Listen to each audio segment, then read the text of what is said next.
歡迎嚟到我叉 channel，我係末日。我記得今日日期2026年4月6號，咁啊又係愚人節之後嘅日子啦。咁啊按慣例啦，今次我哋又嚟個做下呢個愚人節鑑賞，同埋講下啲同相關嘅趨勢啊嗰啲咁嘅觀察啦，叫做。今年真係 hea 到，唔我係想，我已經覺得唔好再講啦啩。今年堅我 hea 唔知係喎，我唔知我 hea 啊，定係佢哋啲廠 hea 啊？因為我本人一定好 hea，因為我前一日先啱啱去名為上英實惠跑山，哇！貝形城嗰邊真係個山真係高高低低，行緊到我死，即係叫就叫上英。雖然的確影咗幾靚嘅相，但係亦都感受到即係人生第一次賞花，感受到櫻花飄落，但係真係行到我死死下，所以第二日愚人節的時候，我真係成個人散鳩晒，兼且嗰陣時我就係通宵，所以好攰成。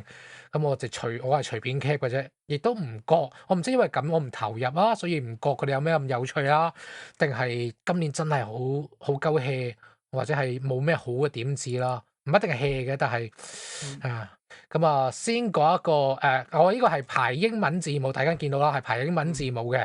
問題就係咧，佢第一個就已經係出咗事了。咁啊，簡單講就係 Animator 啦，因為佢 A 字頭，所以我排咗我哋第一名。咁啊，即係嗰句咁多年你玩愚人節，你仲係你係專做女性向作品，你都可以踩咁嘅地雷嘅，係抵因死嘅呢個。嗱，我就係我有少少驚訝嘅地方係我知道對女性向嚟講撞 CP 大鑊過撞火車，我亦都知道睇 BL 同睇乙女嘅人其實唔係咁咬牙的。雖然我係知有啲相妻的，但係我知個群組上邊唔係咁咬牙嘅，但我冇知道咁亂大鑊嘅，係大鑊到乜嘢咧？我哋一般嚟講愚人節嘅玩笑的時候咧，係講緊免死金牌嚟噶嘛，你講乜嘢你都唔可以嬲噶嘛，理論上。但係去到呢個程度就係女性向同 BL 係兩個概念，唔能夠炒埋一碟㗎。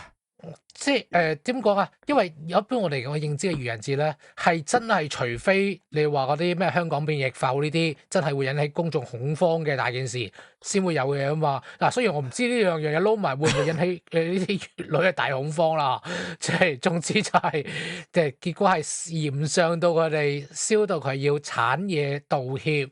即係講一件事啦，其實簡單就係咩啊？愚人節企劃就遊船咧就話要出隻女性向嘅 BL 學院遊戲咩？言上言下，人愛 BL。本來咧，跟住又 BL 只係元素之一嚟啫，其實係重點就係咩？女性向乙女中意嘅遊戲，所有元素全部齊晒，咁啊仆街咯！嗱，言下言上人愛 OK， 學院異世界遊都 OK， 但係 BL。咁就唔能得啦，大佬。乙女同 BL 係兩個叫溝唔埋，即係你可以中意 BL。應該係咁咯，互斥嘅。佢哋喺屬性先唔講佢哋兩個群組之間如何啦，屬性上都有少少互斥嘅。可能同時存在㗎 BL 同埋乙女向，乙女向就咩咧？玩家係女性，然後成班仔係做逆後宮嗰種，即係咩遙遠時空3啊嗰類咁嘅嘢。而 BL 就唔使講啦。喺 BL 世界入邊，唔一定有女主角添啊，甚至即係佢哋自己班仔自己玩爆佢咯。咪即係玩就甩西冇男角一樣，BL 角係冇女角噶嘛？呢個係一個叫做死我未去到一個叫做死命嘅就係默認咯。你有女角，但係唔一定係嗰啲路人嚟嘅。即係呢方面咧，就我知道各位仔咧係理解唔到嘅，因為佢係調翻轉男性向入邊啦。係可以包容到兩者嘅，我嘅後宮入邊係可以再建立後宮嘅，即係呢個睇一睇啦咁啊。但係佢就但係佢調翻轉要俾人屌到要去接埋咗啦。呢個 cap 圖嚟嘅，嗱你都可以睇到，唔係我 cap，因為我 cap 嗰啲黑底嚟，即係因為我要 cap 的時候已經404了，你睇下咁啊，已經係太遲啦，你遲咗步啦已經。因為我好晏先 cap 啊嘛，即係咁啊呢個佢對佢哋嚟講係死罪，而且仲要係講緊連愚人節都唔可以攞嚟開玩笑嘅死罪嚟嘅。我只能講刷新咗我對呢方面嘅認知。我知道佢哋係唔可以咁樣嘅，即係佢哋兩個係不相容嘅。即係根據嗰邊就係粵女嗰邊嘅睇法就係、如果你將我嘅後宮自己建立咗，咁我嘅本人嘅主體性咪失去咗咯，或者係削弱咗最少就係、啲仔應該要圍住我打轉，佢哋唔可以圍住任何其他嘢打轉，包括其他我中意嘅仔。嗯，但係 BL 嗰邊咧就係講緊啲仔佢哋幸福就得啦，我唔需要干預嘅，我最好不存在，女性最好不存在，我不存在，咁兩隻咪唱用咯。用游碧嘅講法就係，我希望成為杉田中村屋企嘅植物。啊，就係咁樣咯，所以就兩者係有少少相斥嘅，但係會睇得咁大鑊都幾咩啊，咁啊攞出嚟睇一睇啦嚇，而且作為我哋嘅熱身啦，愚人節嘅第一個嘢，雖然後邊都冇乜好熱身噶啦。第二個 Apex 大家都好熟啦呢隻，咁啊搞呢個學園戀愛 game 又係最撚悶嘅，諗唔到猛搞乜嘢就搞學園戀愛 game，雖然呢個數目已經大幅減少啊，今年係其實唔多噶。今年係咁啊今年係氣爆嘅一年啊嘛，呢愚人節。即係呢個即係其實都係好點話好 hea 啊，其實都係隨隨便咁樣整夠就算，不過就算啦，都大家都知噶啦，咁啊，你都冇對佢好大期待。循例搞下氣氛啫，呢啲嘢又跟住呢個係阿沙希老講啦，補翻啦嚇，而家我呢個順序係根據佢哋嘅英數日文嘅順序排列嘅，咁啊大家好熟啦，呢個三齒。嗰嚿嘢，我 cap 漏咗，佢後尾仲有個四齒嘅，佢有登錄呢個四齒嘅商標，跟住攞翻嗰個係嗰啲歷史圖出嚟嘅。呢個嗱，不過調翻轉講，我唔覺得好意外喎，老實，我真係覺得佢做得出嚟嘅喎。日本啲飲料係幾咁混沌，大家知道㗎啦嚇。即係莫名其妙，乜都有㗎嘛！日本嘅飲料係啊，即係咖喱味都可以有喎，點解唔可以有馬古魯味咯？所以高咖喱整嗰個咩咖喱味嘅飲品，佢嗰個愚人節，大家有幾期啊？日本嘅嗰個唔係愚人節，嗰個正常日子整出嚟，同埋有實產品嚟㗎。喂，即係同愚人節最大唔同就係愚人節嗰啲唔會做出嚟咁解啊！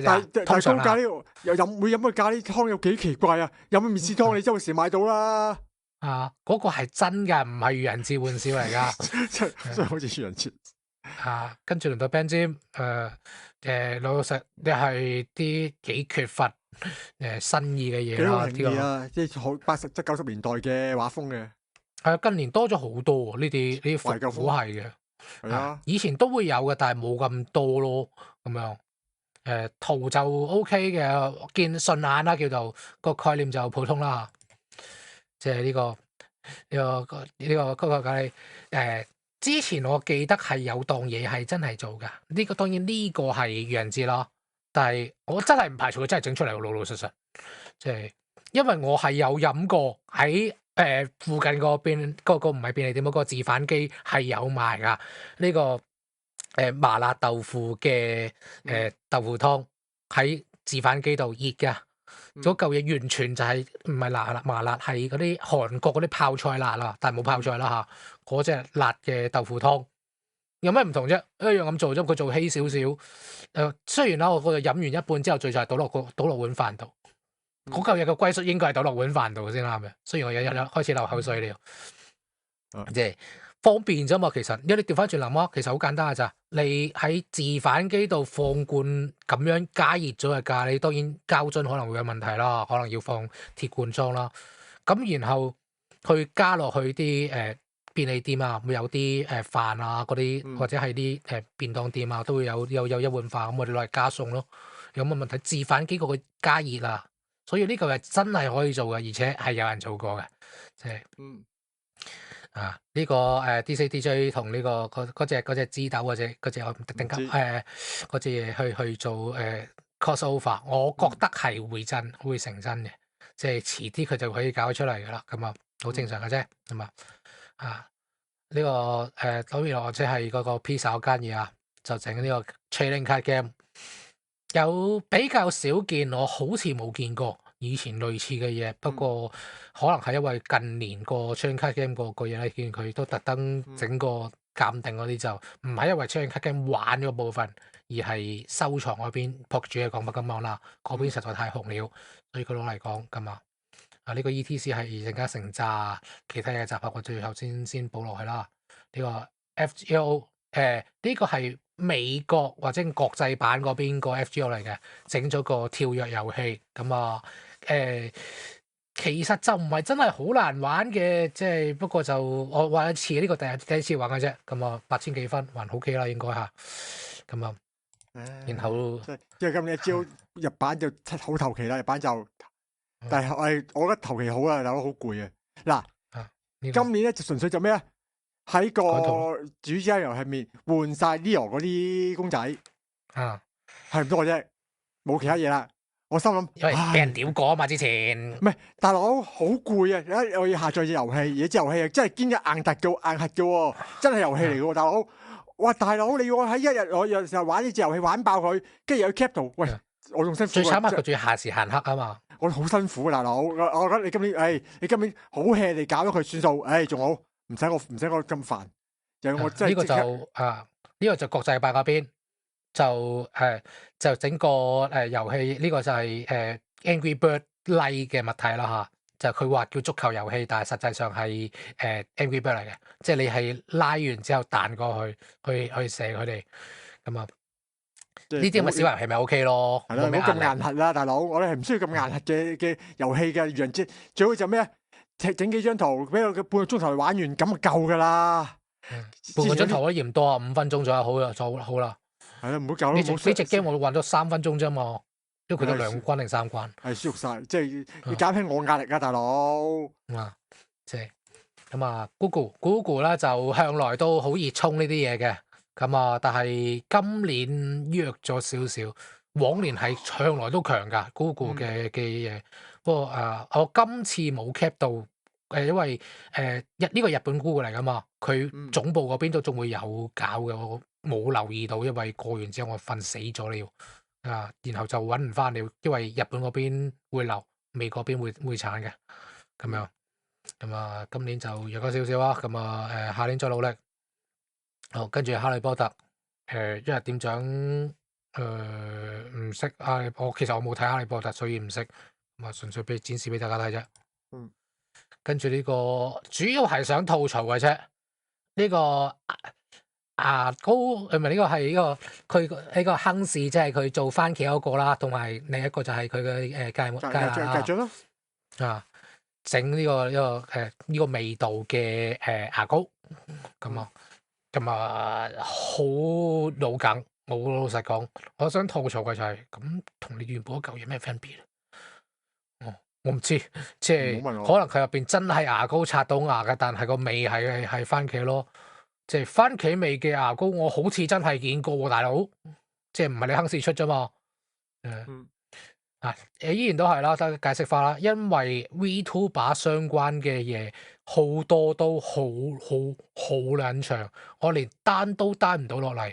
啲 download 嗰啲 YouTube 嗰啲程式啊，係有長度限制㗎。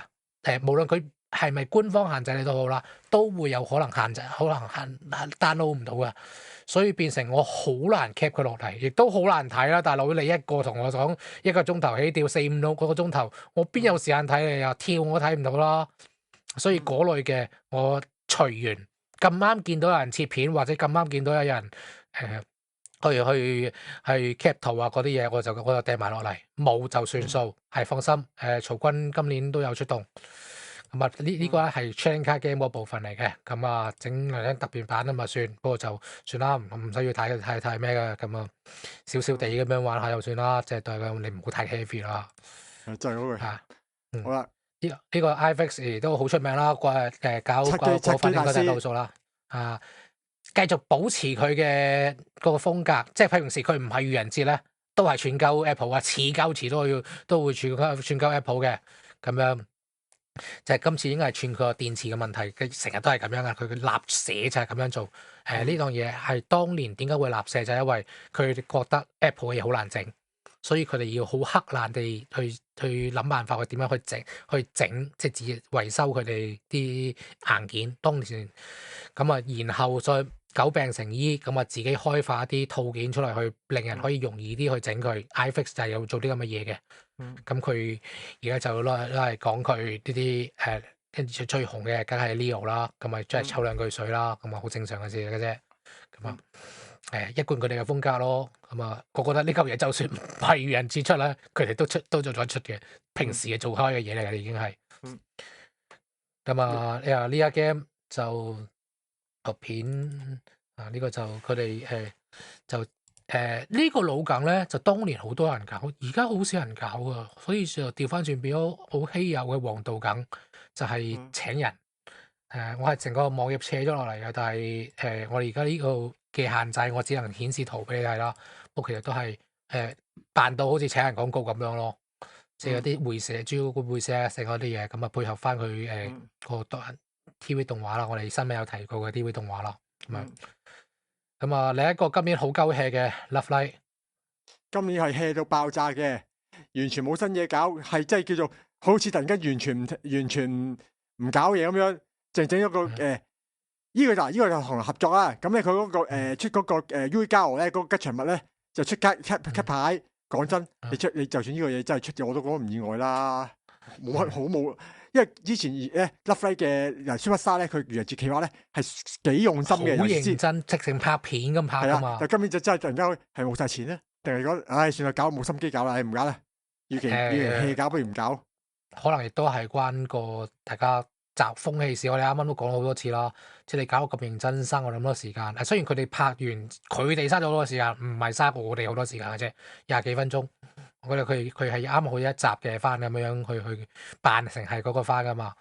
咁但係今次咧就純粹就係咁樣整幾件，然後整個 PV。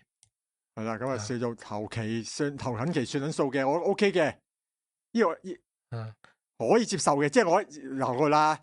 你唔使下都咁認真去搞嘅 hea 啲，我冇問題嘅。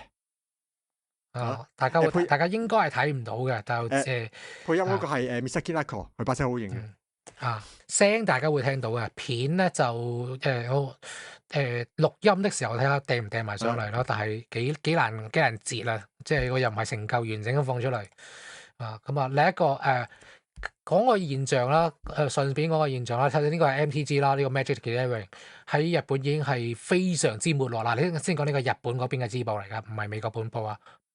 咁就搞即係佢個學院仔啦。先講呢個我係攞唔切嘅，係都係我今年唯一一個我知道而我攞唔切嘅愚人節企劃。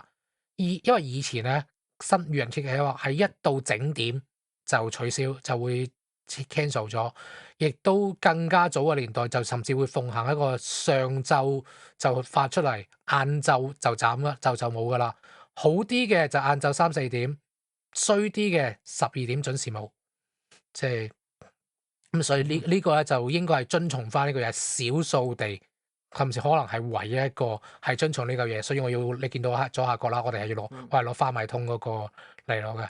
咁啊，故事就佢個點子就有啲好亂普通了，大佬你呢個學完呢嚿嘢老老實實，你話我聽你下個波係咁樣，我都真係一啲都唔意外。而家係 MTG 咁啊，但係我想要講嘅就係今年我係幾乎所有嘢以前咧我係好撚大嘅壓力㗎，因為咧第一有部分係12點前啦，所以我12點前我亦都唔知道邊一個會係12點前取消嘅，即係12點前會落架。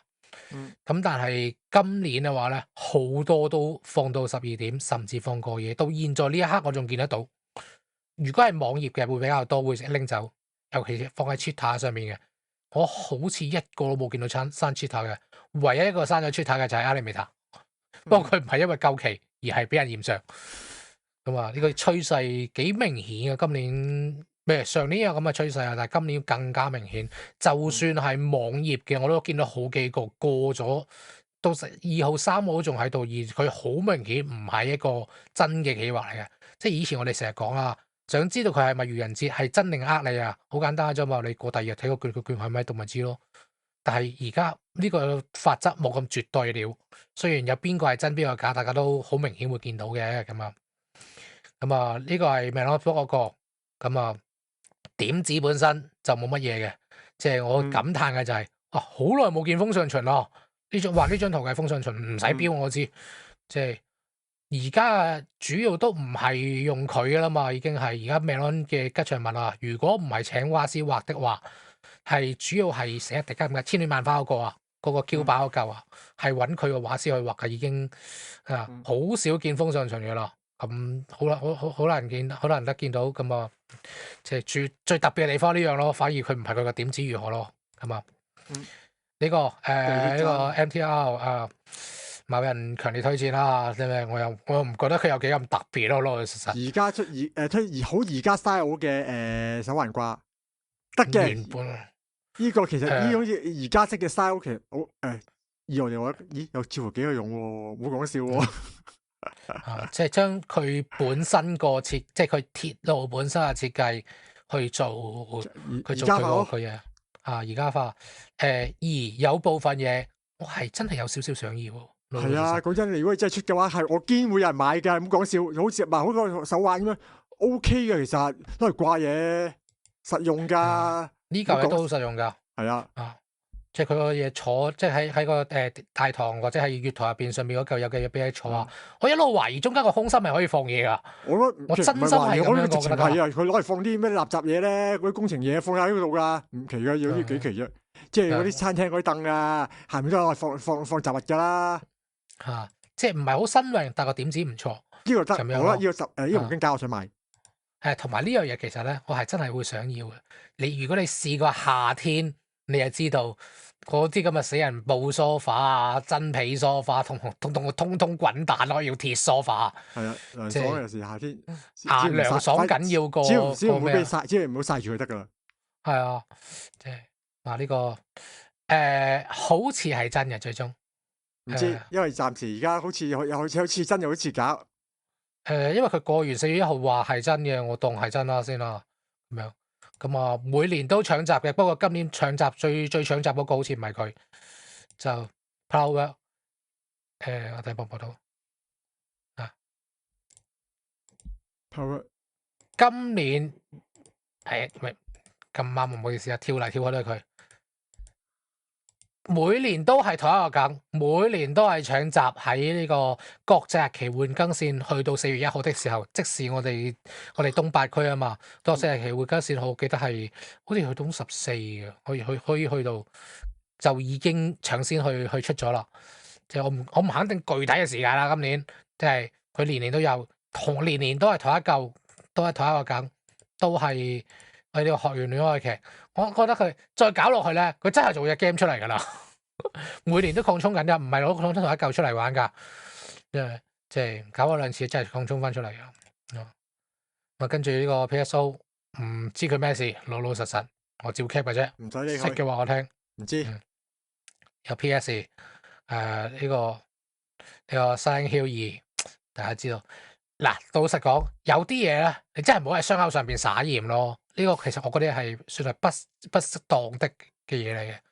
即係當然啦，你可以話其實佢後邊已經攞咗個2手準備出嚟，又或者係立場問題啦。即係因為呢個係 PlayStation 嘅嘢啊，咁咪嘲笑下人哋。呢個係我覺得算係嘲笑嚟㗎啦，已經係咁樣。算啦，時間啦，不過大家都知道係唔會出現㗎啦。如果佢真係出現嘅，就真係愚人資料。呢個撲浪的網頁嚟，你等我一陣就簡單啫。老梗嚟啊，呢個就即係大家應該聽過呢個詐騙㗎啦嚇。雖然喺台灣咧就已經唔止係個詐騙，已經係個梗嚟㗎啦。你好，我係邊個邊個我而家俾人困住咗乜乜性性，或者係我冇死啊之類之類。今日要幾多錢？你打俾我支付寶戶口。喺大陸嗰邊啊，曾經係真係做詐騙嘅，但係搞下咧，因為已經呃唔太到人，咁而且大家都好熟啦，就變成變咗個梗啦。即係譬如話你好，我係兜兜侵，我而家打伊朗仲差500蚊就湊夠飛彈可以射死佢啦。即係射上去之後，我就分啲油俾你，類似乜嘢嘢啦。呢個係攞呢個梗嚟玩嘅啫。今年比較輕咗好多，因為佢呢個破浪技術部啊。之前通常都真係用技術去執佢個站啊，又譬如我記得有年係會跌落嚟啊啲嘢，啲UI 嗰啲嘢會跌落嚟，雖然唔特別，Google 玩咗好多年噶啦，但係比較多啲技術啦，但係今次就係浮起發個老梗嘅撲就算了，即係好多有啲縮水嘅現象，咁啊跟住 Pokopia 呢個兩張圖係一樣嘅，冇嘢咩？呢個咧就點講咧？呢嚿咧就另一個趨勢日常化，就係講緊越嚟要將佢作為一個比較特別少少嘅 event 嘅嘢，尤其是一啲服務性嘅遊戲，即係連續性 online game 嗰類，即係佢因為 Pokopia 都算啦，佢係會不斷更新噶嘛，又或者係嗰啲傳統嗰啲手機 game 嗰啲都算係服務型啊，或者係 Apex 啊嗰類都算係啦。佢係會不斷更新，通常會不斷有 event 啊，唔同嘅新嘢走出嚟噶嘛。佢只係將4月1號呢一日視為一個可以比較離經叛道少少嘅 event 咁樣搞，呢度都係啦。呢個 Pokopia 呢邊算唔算愚人節企劃？我都有少少質疑嘅，不過佢話係就係啦嚇，咁樣。咁呢個百力滋呢個呢個小眾我覺得今年幾有趣嘅梗。個點子係件嘢本身咧，就大家已經見過啦。有段時間啦，日本咪好興嗰啲透明汽水啊、透明豉油啊、透明乜嘅。嗰個年代就啲人就有個解釋，就係話因為日本人非常之拘謹，喺開會的時候咧就唔可以飲有顏色嘅飲品，好似喺度享受緊。咁所以咧佢哋要飲好似水嘅嘢。所以我大家諗法就係咁，你咪飲出氣咯。百事咯，咪雪碧咯，即係你先唔吐槽呢個嘢，總之就係點解佢有人咁樣穿鑿附會咁講呢嚿嘢啦？咁佢呢個就用呢個嚟做點子，就係話係咯。咁既然係唔可以喺嗰度飲可樂，咁食零食當然係唔得啦。咁我出個透明嘅百力滋，但係呢嚿點睇都係玻璃嚟㗎，大佬食玻璃咪真係唔係咁有透明嘅嘢，玻璃膠咯，即係你糖膠啫嘛，糖膠做拉糖膠咯。佢有講啊，其實你食嗰陣時會格啦格啦咁響啊嘛。糖膠啫嘛，其實得嘅，其實做到嘅。咁你如果都得嘅，唔係有啲講真，而家以前睇戲啊，打爛個玻璃唔通真係玻璃咩？糖膠嚟啫嘛，一搏就爛噶嘛，即係配翻啲聲音落去啫嘛。即係用呢個嚟做點子啦，即係我唔知佢想串鳩佢啊，定係乜嘢啊？即係因為調翻轉就係，喂大佬你飲嘢先唔講又如何先啦，大家一定知嘅喎，睇得出嘅喎。你冇色嘅可樂，唔代表唔知你係汽水嚟嘅喎。冇色可樂咪即雪碧咯，屌！即係所以就幾有趣。我覺得今年少數我俾個正面評價俾佢嘅。呢個樂天嘅復古電話係啦，復古電話啦，即係當年嘅大哥大啦。唔係大哥大，再老啲嘅一個大幕，你玩人龍零咧，其中有一個十12 van 咧就咁樣啦。嗰條友攞住個大型嘅布袋追個電話，話呢個最新科技。嗰陣1989年。因為喺大哥大都未有嘅年代，係仲有一種移動型嘅電話，就係長呢個樣子的。係啦，當然係佢嘅顏色係墨綠色噶啦，因為軍用嘅。其實好簡單，就係個電池喺下邊，電池啊、發信器啊嗰啲係就喺下邊個大箱入邊，佢放唔落上面嗰嚿個聽筒度啊。係要做到咁亂，但係最早軍用無線電話係有咁嘅嘢，佢係致敬翻呢嚿嘢。攞呢嚿嘢唔係話佢有幾有創意。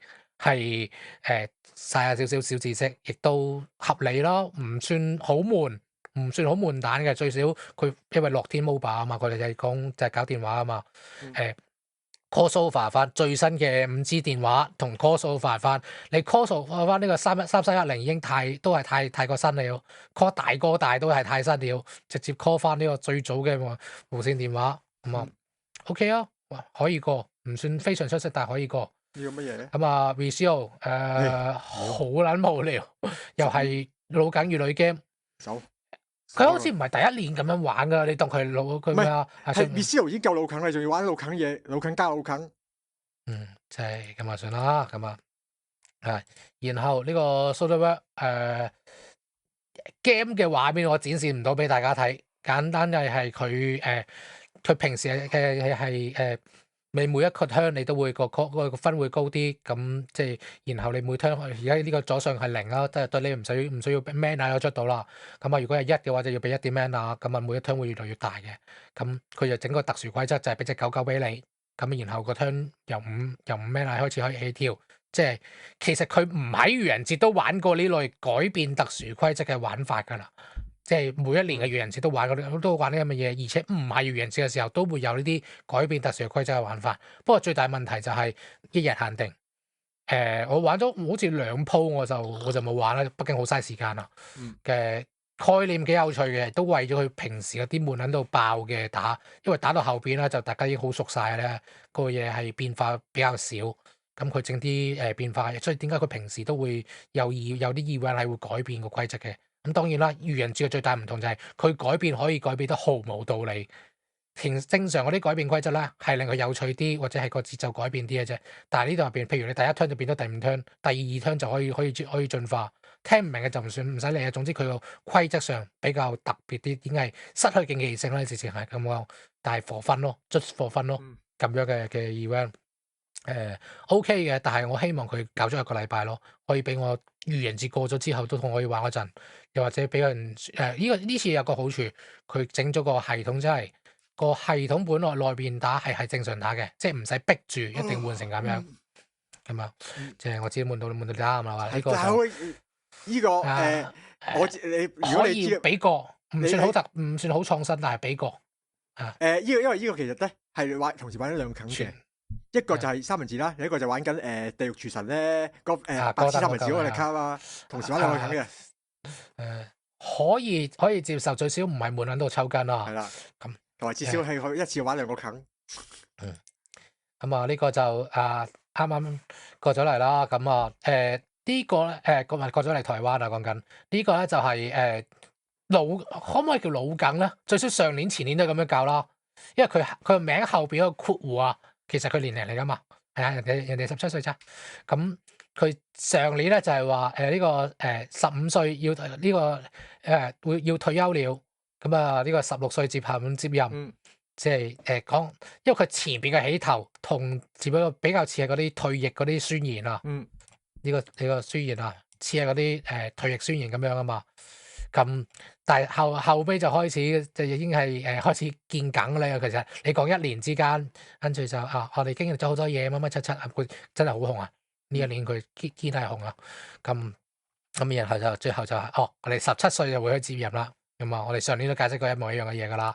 咁啊老梗啦，咁亦都係啦，因為佢係好似呢日生日嘅，啱好就真係呢日生日，所以就攞呢個嚟做梗。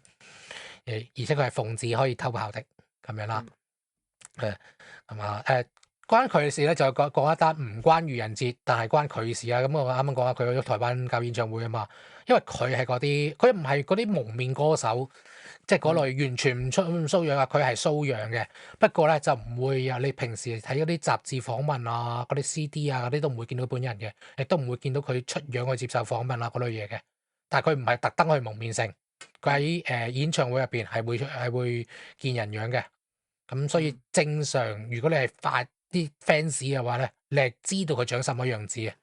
咁佢喺台灣咪整完之後，演唱完之後啊，咁就去鋪頭度去食飯啦。咁人嚟噶嘛，要食飯噶嘛，咁啊俾人野生捕獲咗，咁啊梗係攞啲嘢去俾佢簽名啦嚇。咁然後就掟啲有就係攞簽名嗰個啊，就將佢個簽名嗰個殼。佢喺個手機殼上面簽咗個名，掟咗上網。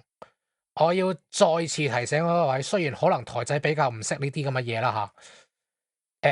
簽名唔好掟上網，簽名的樣式，除非係官方自己公佈嘅，人哋簽俾你個名，唔好掟上網，唔好俾人睇呢樣嘢。呢個係一個禮貌嚟㗎，即係呢個潛規則或者不成文規矩嚟㗎，即係唔好咁戇鳩好冇？即係我唔知個台仔唔識規矩定明知故犯啦。咁啊攞出嚟，順便既然講起佢啊，順便睇下圖做啫。咁啊呢個我覺得可以博到我一笑，即係呢個戰艦世界啦，嗰間即係白羅斯嗰間啊。咁啊先唔講嗰啲其他新聞啦，講呢個嘢，呢個戰列超老級戰列艦，即係講緊有人因為業界或者係愛好自己間會吐槽嘅就係啲橋艦咧無限搭上去，好似成個違章建築咁樣啊！尤其啲創作系嗰啲戰艦啊，好中意搭個好撚高嘅橋艦噶嘛，即係艦橋啊，應該喺呢度入邊咧就玩類似咁嘅嘢啦，就捉佢炮，不過佢搭嘅係炮塔。喺度圍張建就咁樣搭上去，咁啊睇到係會心一笑。其實呢啲先係我覺得應該嘅4月1號愚人節嚟嘅，簡單睇完會心一笑，或者係爆笑啦嚇，跟住然後就可以貨擊佢下一個，先係最理想或者最初以前係咁樣做嘅，後尾先越搞越大，越搞越咩大多嘢搞嘅啫嘛，即係。我呢個係串柒柒嚟嘅，老實，即係你相你個孫，你個孫煙啊，我覺得佢係串係串呢個食緊啱 Samsung 嗰個同埋食緊阿密斯嗰個阿陳密斯計劃嘅水咯，又嚇咁啊，當然啦，呢期興乜嘢就中意用喺呢個愚人節就成日會見噶嘛，咁樣因為之前呢個Samsung 啊，咪搞過一單咧，就係放大100倍影月亮，亦都好清晰，跟住結果俾人發現係 AI 生成啊嘛，雖然我大家都唔係知嘅應該，就係咁啊，呢個邊就應可能唔一定啊，可能都係有相關嘅梗啦嚇。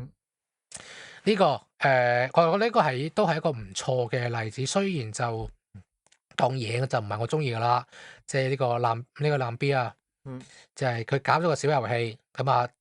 對戰型嘅彈珠台，嗱先講我唔肯定到底呢個係咪佢原創。總之我第一次見佢，簡單講就係你下邊打啦，打完之後你最終會打通噶嘛。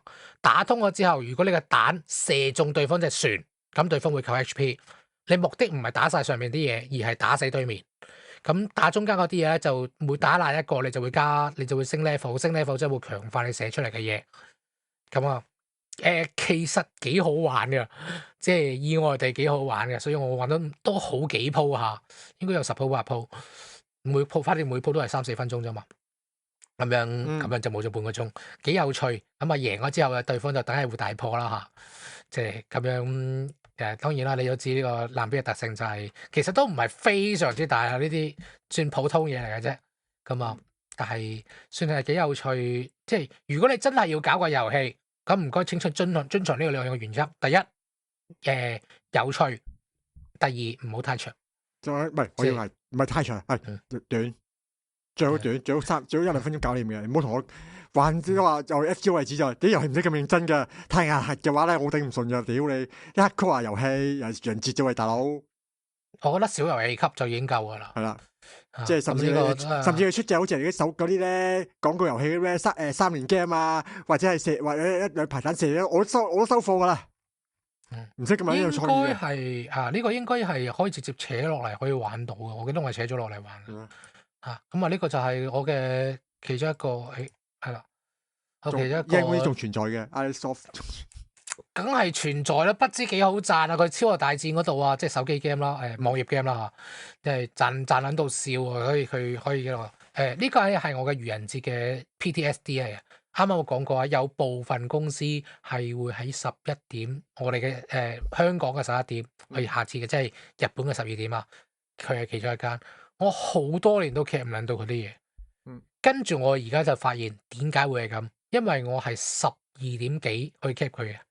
凌晨4月2號的，點解佢要趕住喺12點度落架？係因為佢冇人加班12點去更新佢個網頁，即係佢落嚟都要更新噶嘛，冇人肯加班呢個班，或者冇人咁樣加班啊，所以佢係第二日朝頭早翻工的時候先落架嘅。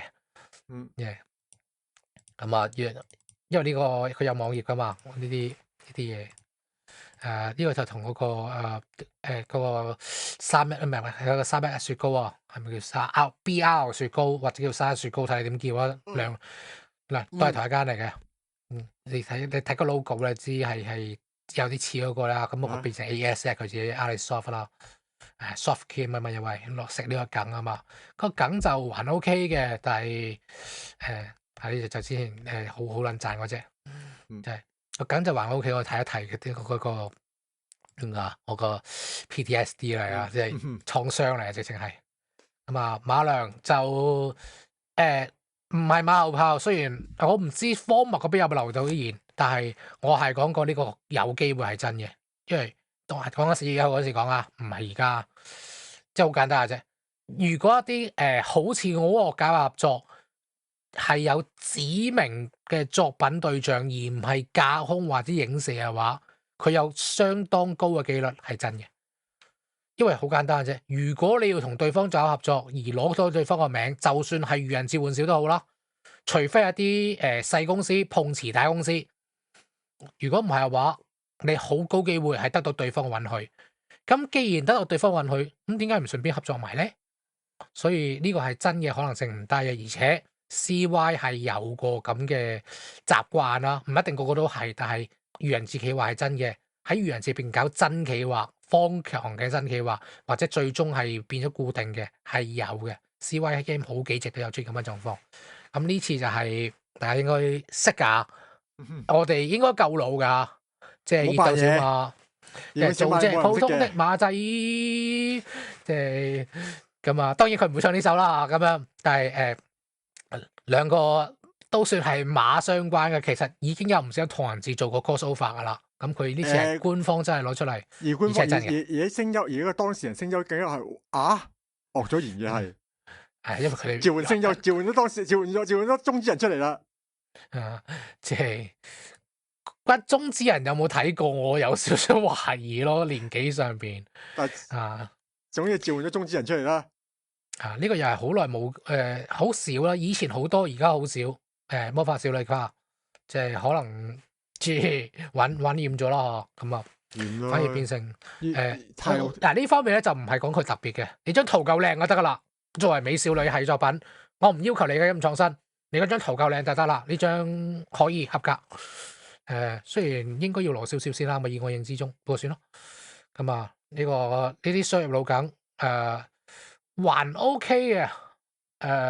我覺得佢可以出呢啲咪周邊，真係有人出啲咪周邊，聽解有出，我喺當期有見過，出過嗰啲紙紙盒啊，呢啲係真係有㗎，即係不過呢檔好似未有。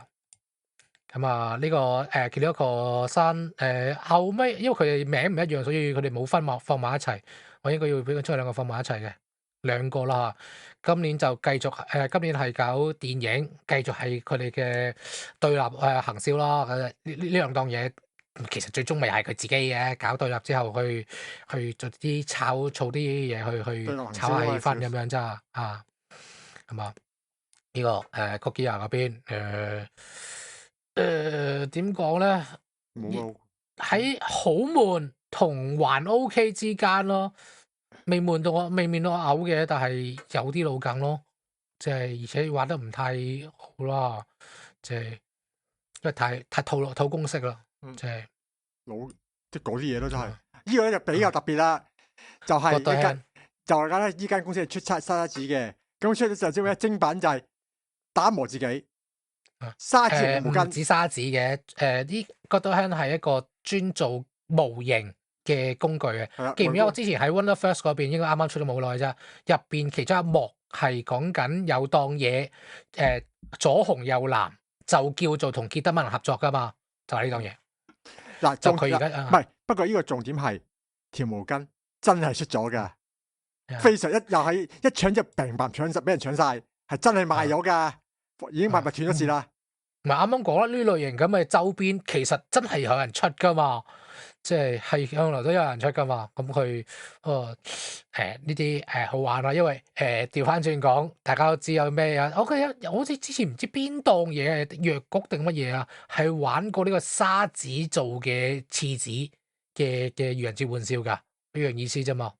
咁呢個香水都幾老緊㗎啦。先講我今年我應該係我唔肯定，應該係絕大部分巨大化都排除晒，因為太悶了，我連收都唔想收。咁當然更加唔會浪費大家時間啦。我記得有嘅，但係絕大部分冇。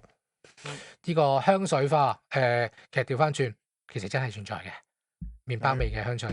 有幾期啫？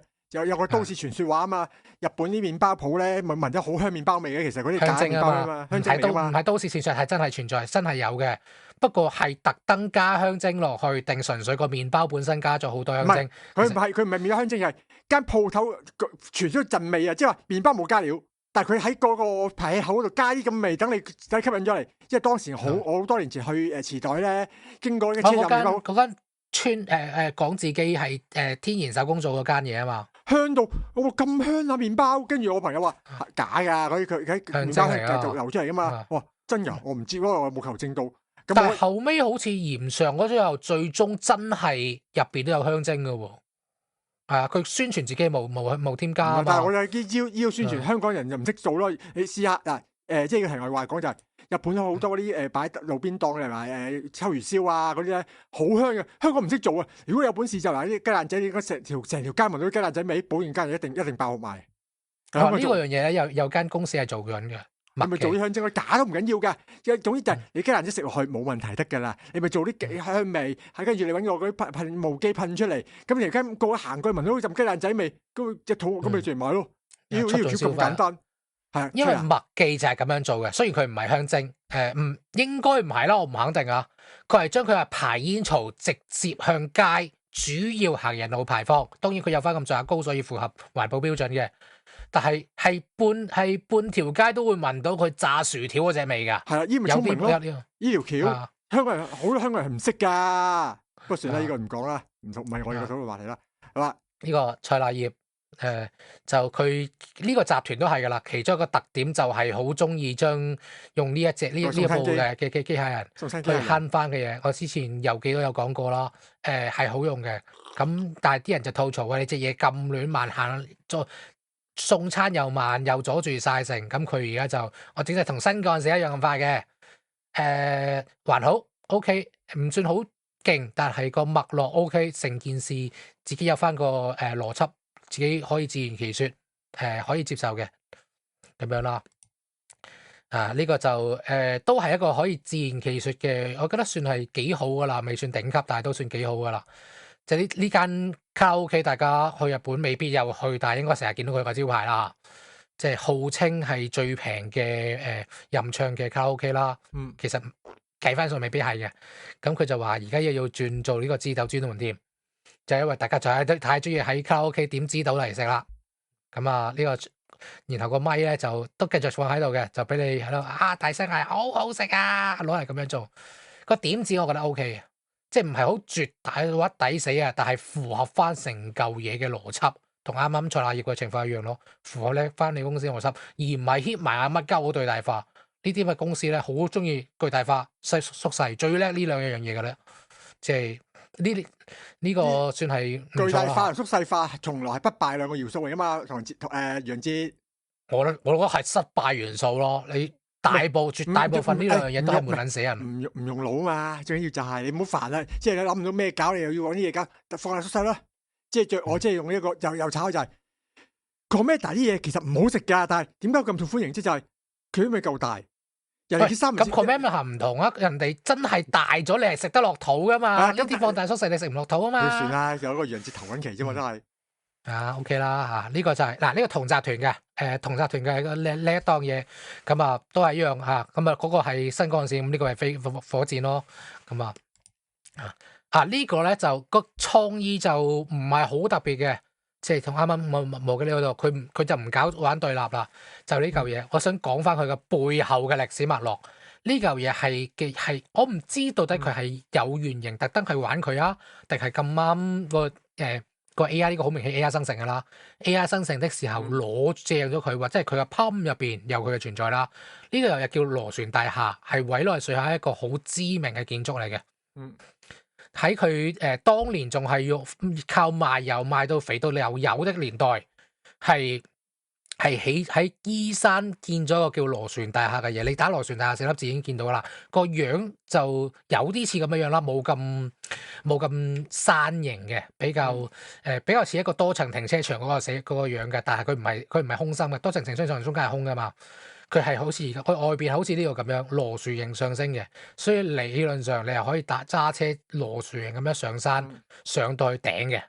佢依山而建嘅，咁然後佢當初係想建成一個購物城，咁你可以揸車過去 shopping 咁樣嘅。但係舊嘢最終係因為佢個獨裁政府倒台、資金斷裂諸如此類嘅嘢，最終係冇起成，變咗爛尾樓。雖然最終有咗各種嘅補救式嘅用途，即係進駐咗去嗰度。譬如而家應該係做咗監獄嘅，之前有居民入咗去住啦，都有做過啲其他嘅嘢，但係就係冇做到原本嘅商場嘅用途。先講呢個設計本身係一個巨大嘅失敗嚟嘅。雖然佢嘅建築本身係得到好多當代嘅人嘅讚歎嘅，但係佢嘅建築實用性方面係一個絕對嘅失敗。你諗下好簡單嘅啫。如果我要上4樓，咁我就要繞住佢嘢上，繞半日先上到去4樓。咁如果我突然間睇完4樓之後，哎喎3樓嗰件我應該要嘅喎，如果要買咗4樓呢件嘢，咁你點樣算啊？唔該，螺旋形上升上到上頂樓，然後螺旋形咁落翻去啦。跟佢嘅當初嘅設計，應該只能咁樣做，因為佢冇電梯，即係正常呢啲多層嘅停車場或者多呢啲咁嘅商場啊，係會有升降機啊嘛，即係車用嗰種啊，成架車駛入去然後上落嗰啲啊，冇㗎佢，即係然後你諗下，因為佢個鋪頭係好窄嘅，個鋪頭嘅深度只有7到10米，你諗下間鋪頭幾咁細。然後我好簡單啫，因為佢係單程路嚟嘅。如果譬如你鋪頭嚟噶嘛，要賣嘢噶嘛，咁你就要補貨噶啦。個貨車嚟到你間鋪頭面前卸貨，少少地都要10幾分鐘啊。咁你後邊嗰啲車點算？呢個係非常失敗，實用性上面非常失敗嘅設計，一個知名嘅爛尾樓，世界知名嘅爛尾樓嚟嘅。咁啊咁啱佢攞咗嚟用，我唔知佢有心定無意，但係我想順便講一講我啲小知識啦嚇，大家應該可能都見過啊。不過嗱，佢呢個棟樓咧，呢個同袁之嗰張圖咧，順便講埋啦。佢呢個睇嚟就好似好科幻，但係當你去日本睇多嘅話咧，你發現到日本嗰啲高層大廈建築樓係比呢個更加科幻嘅。你嗰時睇完嗰啲樓嗰啲設計之後，起成咁嘅樣，邊個會住啊？即係佢好多啲得獎建築咧，你真係覺得誰得嗰種望起嚟好靚，用就免了。即係完全係嗰啲咧，JoJo 裏面嗰啲會睇星攻擊嗰啲樓嚟嘅。咁跟住呢個 Depth Alley 點子非常普通，不過都係嗰句，我一路都講呢啲賣女嘅作品，然後搞一樣嘢，我唔要求你嘅幾咁創新，你張圖夠好味就得啦。呢個當然啦，係絕對係我杯茶啦，大家都明白噶啦。最好全世界所有美少女係嘅都玩蘿莉花，我唔嫌佢悶噶，完全唔嫌佢悶噶，即係同啲放大縮細嘅咩唔同啊？呢啲我完全大歡迎啊！即係 OK 唔錯啊！即係呢個幼稚園化，但係體型比較似小學生，不過呢個就唔強求了咁啊。反正幼稚園都超出咗好強大，小學生 OK 噶啦。咁啊，再講就會 API 啦，所以下一個啦。深海金屬史內幕，金屬怪唔係金屬史內幕，呢個真係好內梗咯，好內梗。即係 DQ 嘅內梗嚟嘅呢個真係基本上你，不過就大家應該咁國民級嘅應該都識㗎。金屬史內姆即係我打過一次，即係我唔記得係唔係 DQ 正選嚟㗎，唔知邊度啲衍生遊戲嚟㗎。佢係匿得好選得鬼好選得簡單嗰個好 Q 快啊嘛。嗱，白缺力佢呢個叫白缺力 metal 咧，其實就我都通常譯做金屬怪嘅，但係佢正式嗰隻叫流浪金屬。咁簡單就係咩啊？防禦力好強，逃走好快。你每次打佢主動攻擊嘅，佢每次打佢只有1點嘅啫，除非用會心一擊或者係做咗特殊攻擊，唔係嘅話一定走。但係經驗力超高，即係話你想升 level 嘅話，唔該專門收嚟金屬怪。呢個係玩法嘅而且呢個梗啊，可唔可以叫梗啊？呢個機制咧，其實係好多遊戲都有出現過嘅，包括但不限於ECO 都類似有史萊姆嘅嘢存在咧，就有高機率會有呢隻金屬史萊姆嘅個機制都係相同噶，唔會主動攻擊你，一嗨到佢，佢一見到你佢就會走。你真係打死佢嘅話，會有相當嘅報酬俾你。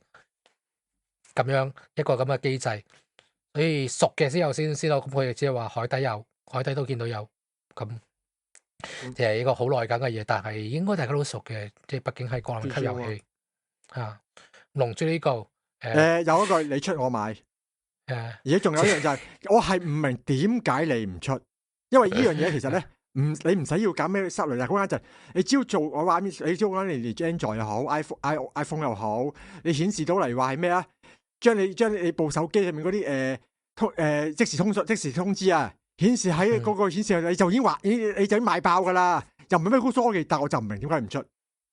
有兩樣嘢，其實而家會更加係咁啊！第一，以前咧仲可以話空想幻想，但係現在呢一刻 now 已經有好幾隻，最少我所知已經有好幾隻，甚至10幾20隻呢啲咁嘅眼鏡 AR 眼鏡嘅通稱就，即係佢係你正常係透過你個眼鏡睇見到後邊嘅，但係佢會喺熒幕入邊打啲字去做啲嘢，譬如話係顯示資料啦，譬如話係顯示啲日期啊、時間啊嗰類嘢，又或者係你可以用語音控制佢去叫佢去查啲資料，查完之後直接就喺個眼鏡度顯示俾你，係有啲咁嘅產品真實存在啊。而呢個龍珠個雷達最大好似有兩個，而且係解決咗呢類眼鏡嘅兩個痛點。第一樣就係續航問題，同埋呢個機能問題啦。一般呢啲眼鏡咧係要用藍牙駁落去你部電話度，由你部電話運算嘅。但係呢嚿嘢，因為佢足夠地大、足夠地壓榨，調翻轉你係可以直接帶住佢，就可以去提供電力，甚至算力。咩好簡單解決咗呢個問題。而家好多所謂嘅咩即時，即係嗰啲工作人做咧地盤啊，或者高危險工作咧，咪戴呢個即時嗰啲咩智能眼鏡，就係呢樣嘢啫嘛。只不過呢個版權俾呢個版權係呢個版權係龍珠嗰龍珠版權，大家唔敢出啫嘛。唔係神佬出咗啦，喂，真係有用，堅實有用喎。但係然後另一樣咧就係佢個顯示問題，就亦都唔係顯示外觀嘅問題，應該係因為呢對眼鏡啦，為咗唔好太突兀，佢個框唔可以太粗，代表住佢唔可以塞太多嘢落去。但係呢個就擺明係要突兀。呢個就喂，大佬一望，即係先唔講你係咪龍珠 fans，想唔想要呢嚿嘢？一望你就知，呢條友仔係龍珠 fans 睇緊龍珠梗。就算唔識龍珠，都應該大概知道係咩嚟噶嘛。好簡單，就係你喺高空工作呢啲地方，你帶住呢個嘢，你只要唔好俾佢甩出嚟，你扣住，你可以隨時睇到啦。即時通訊唔得攞手機出嚟，或者你知道會咩情況，即刻知道。喂，好實用啊！而家所有智能眼鏡就係呢啲嘢啫嘛，所以就係唉。唔出真係你智能電話唔係智能手錶嘅最大好處就係你連個手腕都唔使壓住你啊嘛。有時去高又啲危險地方工作啊，咁樣好需要㗎。你試下跑步帶住佢，佢話俾你知你跑步你跑心跳數據，因為幾好啊。不過佢唔出就冇計啦。下邊呢紮嘅宣稱嘅功能可以冇唔緊要，你真係出個 AR 眼鏡，我覺得係 OK 嘅。即係你唔一定要龍珠嚟，但係你個樣都好啦。呢種咁嘅樣係一個方向嚟噶。既然你改變唔到佢比較大呢個現實，咁你咪考慮點樣去諗，令到佢可以放得比較大嘅嘢咯。呢個咪其中一種咯。當然我知道比較重嘅穿戴式裝置係會有會酸啊、會痛啊嗰類嘢，但係呢嚿嘢咧同眼鏡唔同，眼鏡放喺前邊啊，即係你 Wilson Pro 啊，嗰啲嘢，你嚿嘢喺前邊啊，係會耷住你嘅腰，係會頸痛。但係呢嚿嘢放喺耳仔，如果你左右平衡得好嘅話咧，相對嚟講係問題細好多。你見幾多人戴住個大耳機出街都唔係冇問題咯。塑膠咧，OK 啦，呢個就係嗰句明明可以唔係愚人節嘅。咁啊，呢個就都年年都有噶啦。呢個媽咪大戰爭最特別就係佢竟然仲係行緊嘅隻嘢。冇冧冇剩，即係咁亂長壽先係我最吃驚啊！佢每一次出現咧，我都覺得係好吃驚啊！都係話你，哇！呢隻嘢仲 work 噶喎！我10幾年前玩嚟，好早期噶，唔係第一隻啦，但係好早期手機 game 嗰陣時候，其中一隻就係玩佢，都幾沉迷過一段時間嘅。但係我到而家仲喺度仲 work 噶喎。不過呢啲休閒去嘅，的確會長命，會比較可以長命少少嘅。呢個。喂，我覺得係真係會有人做嘅喎，又係即係呢類食物係嘅日用品咯，係真係有人做嘅喎。嗱，呢檔都係啱啱嗰個呢個都係另一檔嘅係咪嘅啲餐廳啦嚇。咁啊，佢而家嗰個餃子皮嘅睡袋，我覺得真係會有人做嘅喎，即係冇咁大件咁解啫嘛。即係類似嘅嘢好 Q 多啦，啲紙巾袋啊，呢咁嘅嘢好 Q 多人做嗰啲咁嘅嘢咯。每年節都有人搞，但係實際上真係冇人出唔明，又係唔明嘅。啊，即係不過睡袋需求比較相對比較少啦嚇。呢個係 Vtuber 嚟嘅，咁啱見到。既然咁啱見到你啲呢度 cap 到冇睇唔到個幾鐘啊，大佬，我點睇點樣 cap 都 cap 唔落嚟。我 download 失敗咗幾次就係呢個嘢，我 download 10幾次都 download 唔到，因為佢太長啦，嗰啲轉換嗰啲站攞唔到，我亦都唔想搞啲太技術 hardcore 嘅嘢去攞佢落嚟，亦都冇乜時間去睇晒佢啦。不過既然佢搞幼女化，咁啊當然捧下場啦。今年好多 Vtuber 搞幼女化，好事。當然係嗰檔嘈賊就依然係佢嘈賊啦。呢個實翻網球咁啊，今年佢重出呢個五日衛門合集啊嘛，咁啊順便攞嚟搞啦。OK 理解到佢個嘢嘅，反正呢個咧就呢個其實一個好嘅愚人節企劃，博你吐槽，即係你大家睇入去，咁啊即係冰咯。即係佢唔係加入冰粒，因為好日本嘅其中一種流派就係呢啲咖喱雞喱棍嗰個流派啊，就係一個冰棒雪條啊入邊去加啲冰粒落去增加佢嘅嘢。呢嚿嘢個係塞過嚟嗰個雪糕品牌，應該可能大家都食過啦。佢整個純冰的，咁啊，都唔係增加食感啦，大佬。即係呢個係雪，你懟落雪櫃就有啦，大佬。即係我哋吐槽下啦。即係既然佢抖個包袱出嚟，都要吐槽下嘅。咁啊，公主連結，咁啊，啱啱我講過啦。第一 CY 成日都會咁做啦。第二，指明具體地某一度嘢，甚至係具體嚟講最終章，就真係好真啊！呢個就真非常之真，最後都的確係真嘅。因為冇人話過愚人節一定要出假嘢噶嘛。都係嗰句愚人節係呃人嘅日子，唔係出假嘢嘅日子。明知出假嘢呃唔到人嘅話，你咪調翻轉出真嘢。你以為佢係假嘢，然後咁你咪逆向思維，咁你咪呃到你咯。佢最終都係呃到部分人㗎。咁當然呃唔到我啦。即係到嗰句，你好具體合作對象，高機率係真嘅。咁啊呢個就傳統得呢啲嘢就傳統嘅所謂嘅愚人節玩笑啦，即係整件擺明係假嘅嘢，為免呃到大家。呢個日本嘅悖論嚟嘅一個。咁啊，呢個以前都有噶啦，咁啊，而家就整，我記得係咪今年搞？我記得上年好似都係有個等身大炮嘅嘢嘅喎，不過好似上年係機械，但今年係鋼板啊。咁啊，都係依然係每一年將佢愚人節嘅企劃變成一個打亂種嘅特殊 event。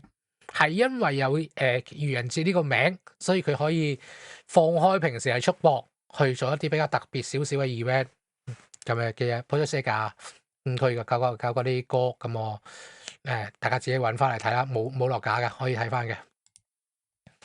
咁啊，呢個日基梳吧又係牙膏，佢好似出過嘅喎呢嚿嘢，我唔係好肯定啊，定係不過算啦呢啲。唔知點解佢哋好中意搞牙膏，但係牙膏明明就係一個好兼容性非常之強嘅嘢嚟嘅，係嘛？呢個唔係愚人節玩笑，因為係第一句係真係有出嘅，然後佢出嘅兩樣嘢，第一個係片，呢個片係之前同呢個 Pokemon 個合作嗰邊嗰嚿嘅演唱會嚟嘅，佢將其中一段嘅歌去掟咗出嚟。嘅當然係卡莎拉鐵陀嘅片啦，重音啊。咁原因都好簡單嘅啫。卡莎拉鐵陀本身就係一個愚人節嘅玩笑，當年，但係最終成真咗，最終大家覺得可惜，咁樣玩完之後就冇咗。咁啊將個角色重新整翻出嚟，真係開始有得唱歌，最終係亦都公式承認乜乜七七，係講好多嘢，我都講咗好多年噶啦。所以呢一日係佢嘅生日。所以呢個唔係愚人節企劃，而係卡莎拉鐵陀嘅生日貼。咁但係當然啦，因為佢本身就係一個愚人節笑話走出嚟嘅，所以依然都係相關嘅。咁啊，你攞出嚟講啦。咁啊，呢個年年都出嚟刷存在感，我只能佩服一套已經接咗咁耐，唔可以叫接咗，完咗咁耐嘅作品，年年都繼續走出嚟，去年年去搞一啲唔算好吸引。亦都唔算好惡搞，因為點解調翻轉講啦？套嘢本身太惡搞啦。你平時都係咁嘅款嘅咯，即係雖然方向唔一樣啦，但係秘無真拳向來都係惡搞噶啦。你再搞，你再點樣惡搞咧？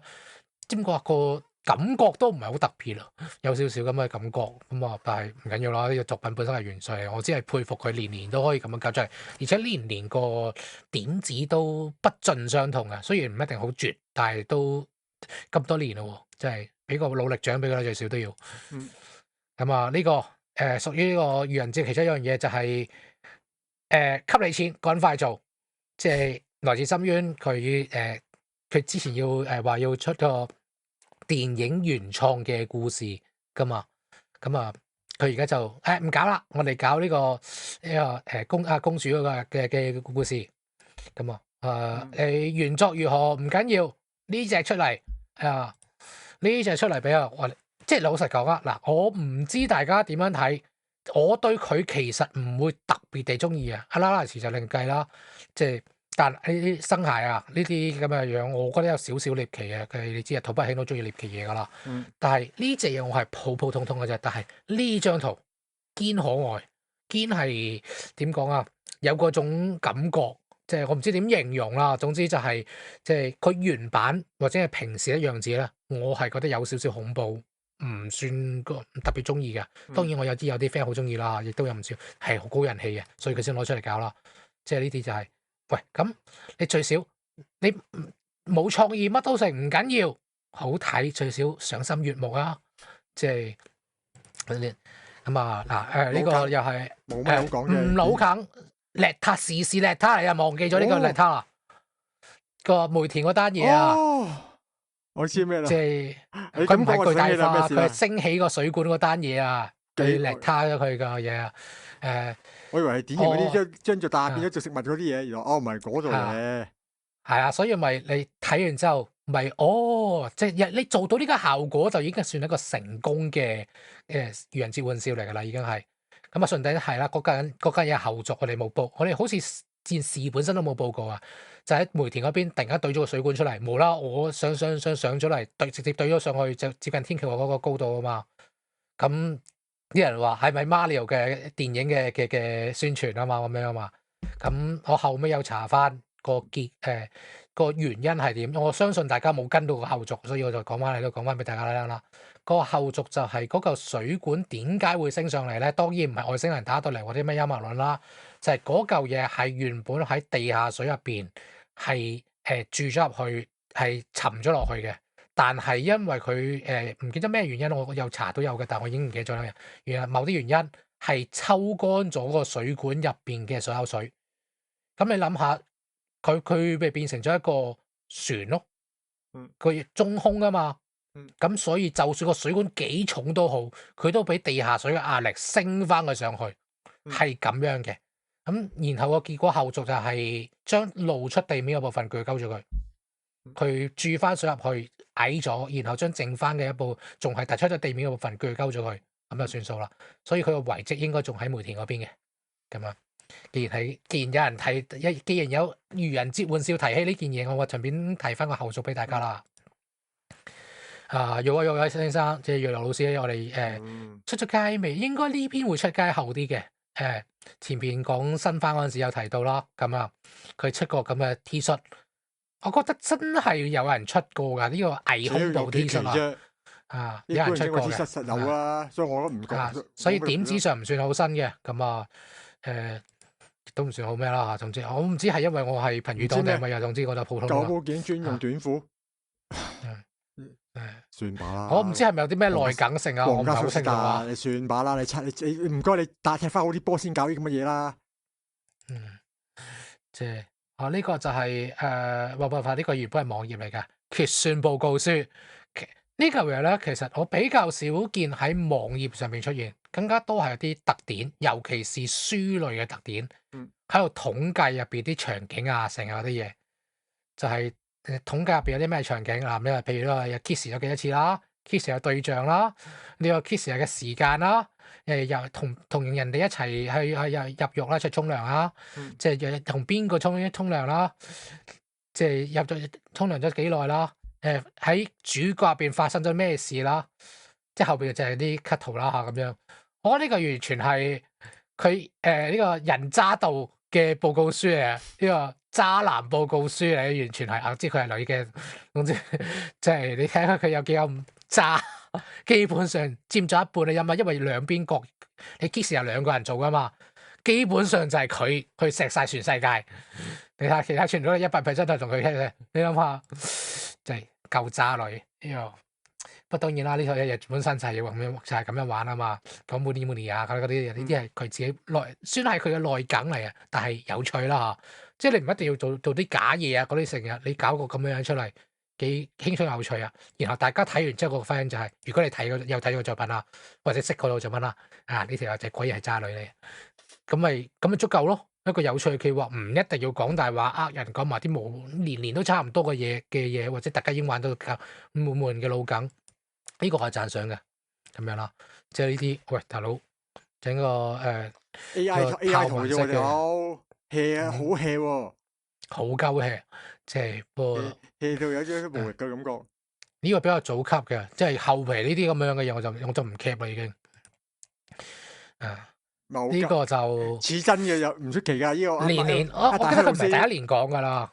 大希老師 L 動畫會出㗎，唔出奇啊！大希老師雖然我知佢好想將自己嘅作品動畫化，但係咁人哋選你冇計㗎。我比較想我好似有講過，我比較中意佢個商業字嗰個，唔係呢個同人字嚟㗎嘛。我知嗰個梗啊，嗰個啦，但係嗰個飛機表教室我知，不過呢個就比較梗咯。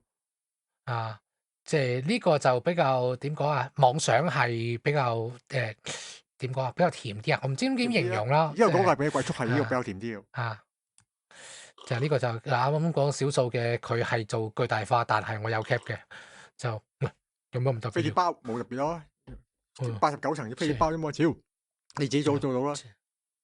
即係佢玩嘅係 Paco 嗰個同音梗近音梗啦，即係又如何咧？冇即係攞出嚟吐槽下就。太古達人呢個太古達人嗰個佢哋其實都幾用心㗎，年年都我知大家而家聽聲嘅啫得，但係我照掟上嚟啦。頭啲嗰啲音樂嚟啫，係啊，即係幾佢年年都幾用心去做呢啲嘢，即係你就算唔欣賞佢係創意，或者佢冇乜創意都好，你最少欣賞佢努力啊。即係呢個依我哋少即係先講呢檔嘢本身係真係做半導體嘅公司。日本其實好亂多半導體公司㗎，不過佢哋唔係佔據一個好重要嘅位置，或者一個好亮眼嘅位置咁解嘅啫。咁啊，所以呢個唔係調翻轉，佢唔係佢唔係調翻轉係食品廠去搞 AI 啊半導體嗰啲嘢，係調翻轉嘅。主要係食同音梗啦，半導同單個嘢啊，去食佢個同音梗咁OK 啦。嘉玲在電視竿係一個圖文作家應該咁叫啦即係我個 friend 個細佬嘅不如呢啲睇係咪冇得 cut 嘅算啦，OK 啦，都未講得太細。咁講下呢個食字梗嚟嘅，其實呢個。因為佢個名叫嘉玲在電視竿下，即係講呢個角色叫嘉玲啦，即係咁，所以咪嘉玲在電視竿上不存在。講我唔記得邊套鬼故嘅咧，係他嚟噶。你記住乜乜乜不存在，其中一個講鬼故嘅梗嚟嘅，即係講一紮好奇怪嘅規則啊。其中一樣就係乜乜乜不存在，即係唔好理佢，你同佢正眼對住，你都唔好理佢嗰啲嘢啊。another 類句有類似咁嘅嘢咯。咁呢個梗嚟嘅咧，咁啊玩翻佢上同下，即係間電線杆乜乜七七嗰啲嘢，佢好多呢咁嘅嘢嘅。咁啊睇一睇啦，有少少私心啦，算係相識嘅。咁啊呢個100女友，即係最中意你嘅100個女朋友嗰個嘢順利召喚咗佢之娜出嚟啦。好似係順利佢之娜吓。即係佢就係專配大嬸嗰個聲優。雖然可能都算係惡搞幾成功嘅，最少照咗半磚出嚟咯。但係我比較希望你俾啲靚女俾我睇咯，即係咁啊！呢個就聽音樂可以個面啊，聽音樂乜乜七七呢個又係早期少少嘅，比較悶少少，都照接落嚟嘅後邊呢個就點止就唔係好特別嘅啫，老老實實我有啲唔少嘅嘢係會真係做啲咁嘅嘢，最大家熟悉嘅咪就係 Apple 咯。雖然而家冇啦嚇，佢係會送 Apple 貼紙啊嘛。雖然呢啲係立體的，華碩啊嗰啲咧係真係有送㗎，仲要係真係呢種點講啊膠嘅泡棉式嘅立體，不過佢唔係貼紙而係匙扣，好似有貼紙添喎。但係咪呢個泡棉式我唔係好記得啦。我買華碩嘅版啊，係真係有㗎。係啊，真係有送呢啲嘢㗎，呢啲小精品啊，尤其是啲高階啲嘅版啊，係會有啲咁嘅嘢俾你㗎。咁呢度大概呢度，我唔知佢哋冇之前有冇做過啦。總之就係食翻呢個潮流，就係而家嘅喺日本嘅小學生之間係又重新流行過呢啲貼紙交換呢啲泡棉貼紙啊，又再重新流行過。咁有人就話呢啲嘢貼紙係咪如何一樣？跟住覺得佢覺得呢個趨勢好奇怪，然後又話因為佢係中國仔啊嘛，不有啲陰謀論咁嘅嘢。我救佢啊！啲干魚我哋細個就已經流行過啦。我有一本叮當嘅貼紙簿，唔一定淨係貼呢，唔一定淨係貼呢啲泡棉貼紙，但係其中有唔少泡棉貼紙。喂，我細個就流行過啦，而且嗰陣時仲係全日本製添。有咩文化入侵乜嘢？因為呢嚿嘢本身就係日本發明㗎，即係呢啲咁嘅貼紙仔啊，本身就日本嗰邊傳過嚟中國呢邊。咩中國入侵啫？真係調翻轉呢個咧就有梗，咁就係呢個廢除呢個東京巨蛋幾多個份咁樣嘅使用費，就直接就叫做用一個巨蛋作為一個單位。香港比較少人講啦，就係日本好中意㗎，即係譬如話呢個國家就相當於幾多個東京巨蛋。而牛媽嘅嘈話就係用公頃啊，公頃啊，我公頃巨蛋鬼知係咩咩？即係咁啊，即係成日咁用呢個梗嚟做嘅，咁啊有梗，咁啊即係暗地裏就係吐槽你哋幼仔次次攞我哋食，我哋抽我哋水，輪到我哋抽翻你哋水啦，咁樣啦。算係有趣嘅。東京巴啦啦年年都係咁樣噶啦，年年都有唔同嘅呢啲簡單嘅嘢，但係普通咯。東京巴啦啦係日本交流手信嘅代表，即係你諗唔到買咩交流手信帶翻香港話買去啦，最唔使用。你係讀緊交定係讀鳩啊？交流啊！總之就係你買手信翻香港，你頭撚期即叫做咩啊？唉，即係叫做敷衍了事嘅巴啦啦咯。主要係因為東京係冇特產嘅，係啦。原本佢係敷衍了事嘅手信嘅代表咁然後佢所以就發明咗一樣叫東京 banana 嘅特產出嚟。然後佢而家嘅特別就係我知佢東京 banana 本身啦，唔係講呢個愚人節嘅戲話，就係會做各種各樣嘅 crossover 啊、特殊啊、限定啊嗰啲嘢，總之就係搞生意咯。即係我啱啱喺百王書先見到有呢個叮當嘅東京 banana，即係。因為叮當嘅人形燒啊、蛋糕啊嗰啲嘢已經出好 Q 多噶啦，呢啲係手信常客嚟嘅。咁兩個加埋一齊還 OK 啦嚇。跟住呢個自家的俾我自肥一下啦。今年普普通通，因為我真係我係3月31號先啤出嚟嘅。即係又係啲空想企劃啦。咁啊就係咁樣整個但係今年真係我好少其他有冇講到。今年做愚人節企劃，搞呢啲空想企劃係容易咗非常之多，因為你知道最 Gemini 去生成一嚿嘢出嚟，我特登留低左下角個粒，右下角個粒星嘅，即係 Gemini 佢右下角呢度會有粒星噶嘛。如果你要用去生成嘅話，咁啊特登又留低嘅，咁我話就係其實我做諗嗰個我先諗到，我先發現啦。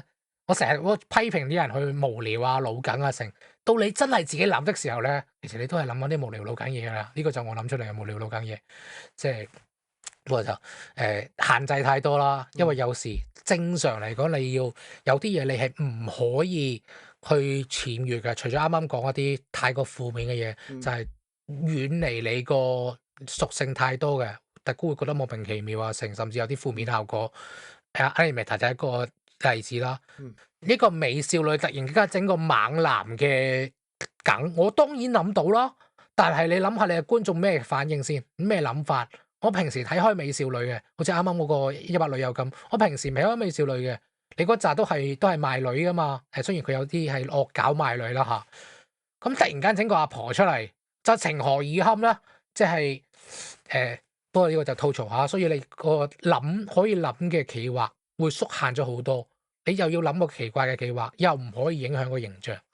即係我一向個形象就係可愛嘅羅，我知入邊嗰隻啊，就係可愛嘅羅嚟。咁我哋整個肌肉猛男出嚟嚇鳩死人哋，係啊，嚇到人哋啊。咁然後咧，咁咪大家都啊。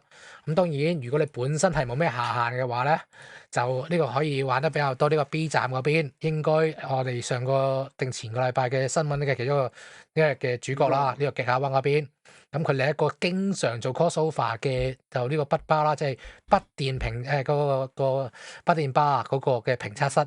就簡單講，你呢個就真係專做評測嘅，而且仲係專做筆記型電腦。但係當然佢會有做手機啊嗰啲嘢嘅其他嘢嘅評測啦。咁呢度我已經係經常做 crossover 噶啦。呢個唔係今次啊，不過就係之前嗰個 crossover 啊。不過大家睇唔到算咯，咁啊呢度入邊就係佢自己講兩個做合測最內梗或者自嘲嘅部分就係咁正常你可以理解啦嚇。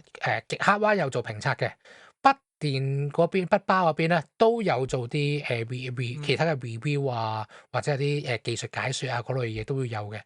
咁本來呢兩個嘢如果真係合作嘅話，其實係點講啊？各自互補對方啦嚇。咁極黑灣攞到有嗰句，佢哋係專做硬件嘅惡搞，最初係咁樣嘅評測，即係後邊順應而為嘅啫。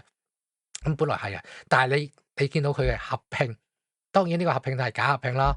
呢個當然唔係佢嘅嘢愚人節嘅主題，主題係合併，就係評測嘅部分全部去晒筆電嗰邊筆包嗰邊，然後咧咁極下灣嗰邊做咩啊？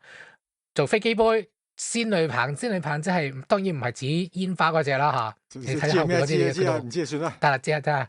咁啊 girl game 我哋個成日用品評測，即係自嘲佢哋係會玩 girl game 嘛。雖然佢兩檔都會玩嘅，其實大家都知嘅。咁啊正常啦，大家我都會玩啊，傑特都會玩噶啦嚇，即係呢啲嘢多少都會有噶啦嚇，係嘛？但係去講啦，就要講呢個各種各樣嘅拔作。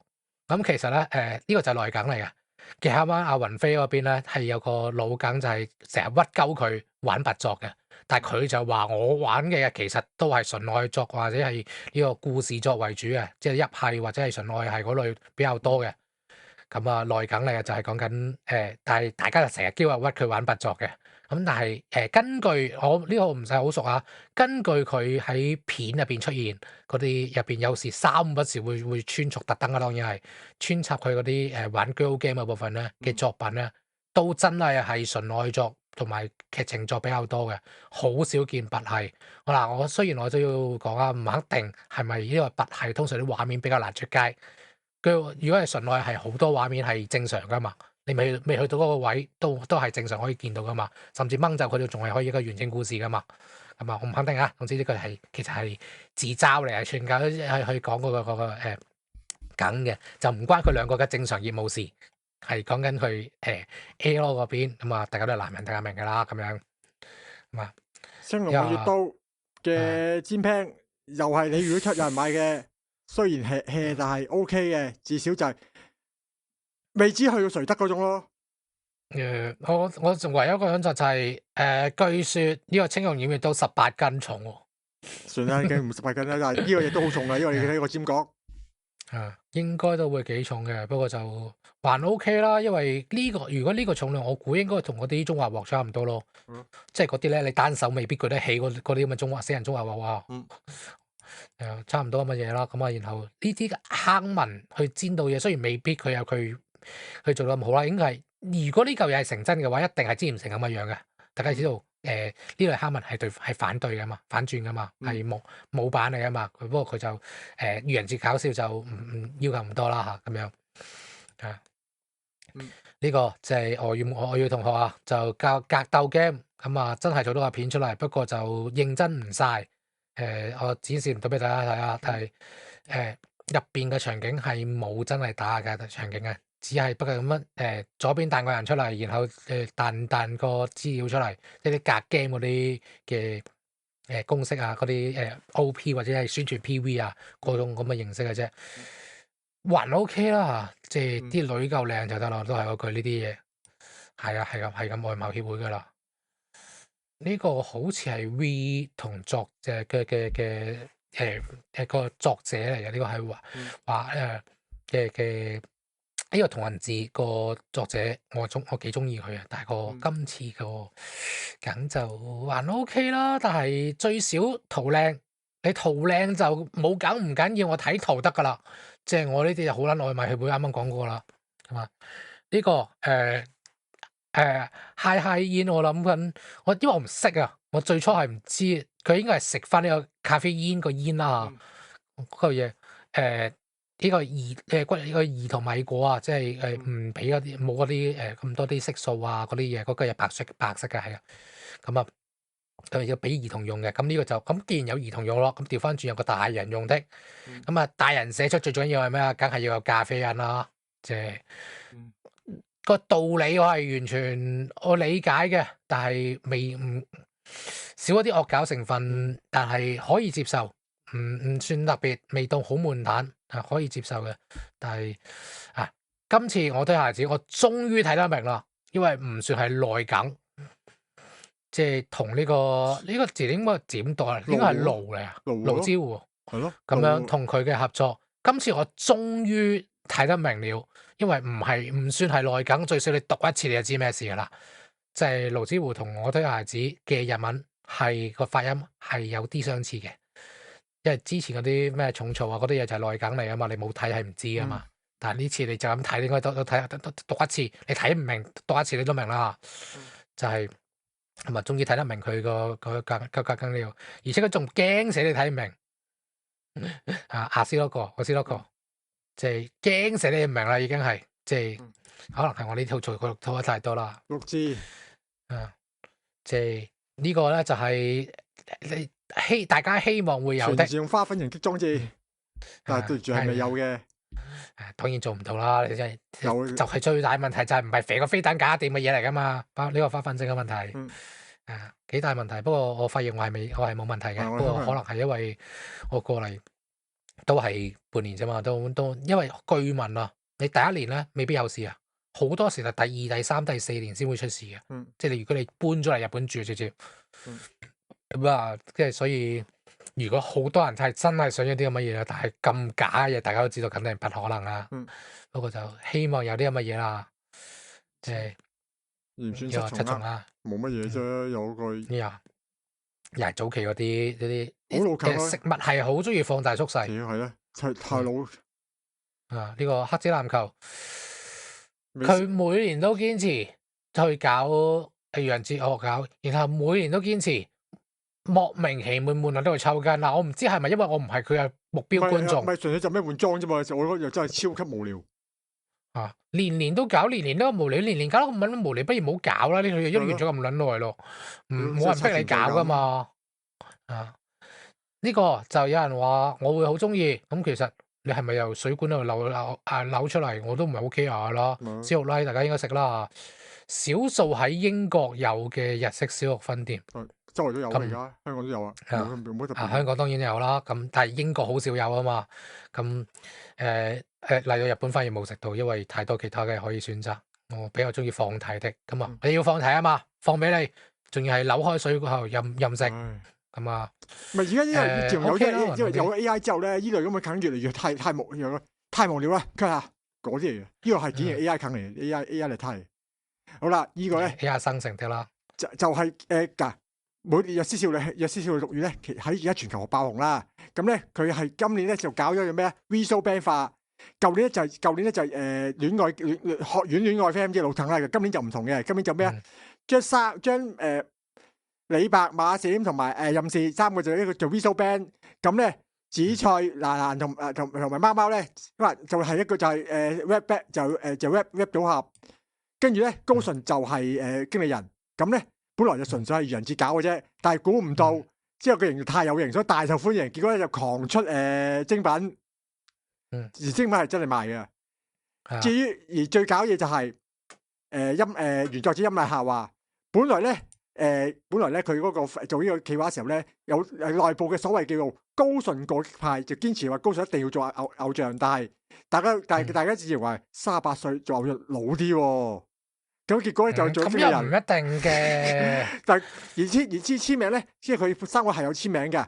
嗰簽名係佢喺內部裏邊咧，成日由原作者到成班工作人員一齊去幫佢一齊讀佢個簽名出嚟嘅，啊，非常認真。即係結果呢嚿嘢啊，呢個嘢啲精品化咧，應該真係因為受歡迎而去產生嘅，因為好呢幾日簡單啫。啊，我瘋狂見到攞依個嚟睇嚟畫圖啊，啲同人圖非常受歡迎啊，係超級因為好簡單啊，即係型啊嘛。你5月先賣，好明顯就唔係預先整而諗定話會真係會整身嘅。因為如果係最後成真嘅，我哋之前有講過啦，以前嘅愚人節企劃最後成真多在因為好受歡迎，跟住開始會出一啲咧，其實唔一定有，純粹試水溫嘅啫，而更加多就係、根本就係一開始就預咗會搞嘅，即係呢3種啊，呢個就係受歡迎，所以就係中間嗰種係啦。如果你留意着啲少女啲同人圖咧，係多到你驚㗎。呢幾日我瘋狂你去推俾我，咁咪即係畫得咁啊，靚點解嘅。認為佢最初冇咁嘅諗法咧？好簡單嘅啫。如果你最初有咁嘅諗法，唔會1個月後先出，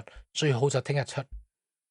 咁咁真先啱嘅，咁真啱數啊嘛嘅，又真係幾靚嘅。呢幾個造型堅係靚嘅，我都想買，我都想買紫翠嘅立牌。